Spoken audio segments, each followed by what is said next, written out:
Hey everyone, Nutrition Coach Rayanne here. Today I'm giving you nutrition weight loss tip number 1.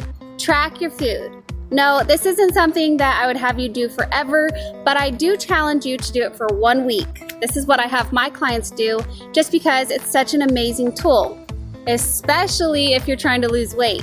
Tracking your food can help you identify if you're fueling your body properly and getting the nutrients you need. It can also help you become more aware of your eating habits. It's so easy to underestimate or overestimate the amount of food you consume, so getting an idea of how much you eat will definitely help you plan out a proper diet phase. There's so many great apps out there that make it so easy, such as Cronometer, Fat Secret, and MyFitnessPal. If you're not tech savvy, you can also journal with paper and pen. If you need help or you want me to send you a link to the app that I use with my clients, message me and check out my free Facebook group below.